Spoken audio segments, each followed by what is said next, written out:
আমি আপনাদের হোস্ট শুভায়ন সেন। চলুন দেখে নেওয়া যাক আজকে কিছু বিশেষ খবর। ককরোচ জনতা পার্টি বনাম অগি জনতা পার্টি। সোশ্যাল মিডিয়ায় নতুন রাজনৈতিক ব্যঙ্গকে কেন্দ্র করে চর্চা তুঙ্গে। ককরোচ জনতা পার্টির পাল্টা হিসেবে আত্মপ্রকাশ করেছে অগি জনতা পার্টি। চলে আসবো পরের খবরে। দিল্লির সঞ্জয় লেকে মাছের মৃত্যু। দিল্লির পূর্বাঞ্চলে সঞ্জয় লেকে তীব্র গরমের জন্য শতাধিক মাছের মারা যাওয়ার ঘটনা সামনে এসেছে। চলে আসবো পরের খবরে। মোদির সঙ্গে শুভেন্দু অধিকারীর সাক্ষাৎ। পশ্চিমবঙ্গের নতুন মুখ্যমন্ত্রী শুভেন্দু অধিকারী দিল্লিতে প্রধানমন্ত্রী নরেন্দ্র মোদীর সঙ্গে সাক্ষাৎ করেছেন।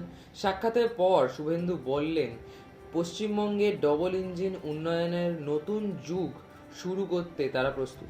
তিনি আরও জানান, প্রধানমন্ত্রী রাজ্যের উন্নয়ন ও স্বচ্ছ প্রশাসনের উপর বিশেষ গুরুত্ব দিয়েছেন। চলে আসবো আজকের শেষ খবরে। ঝালমুড়ি বিক্রেতাকে হুমকির অভিযোগ।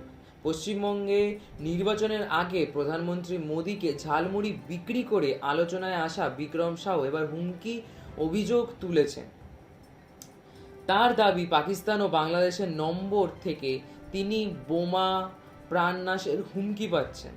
এছাড়াও নিয়মিত ফোন ও ভিডিও কলের মাধ্যমে ভয় দেখানো হচ্ছে বলে অভিযোগ। ঘটনায় তদন্ত শুরু করেছে পুলিশ। ধন্যবাদ, ভালো থাকবেন, সুস্থ থাকবেন। Stay tune with Swan news.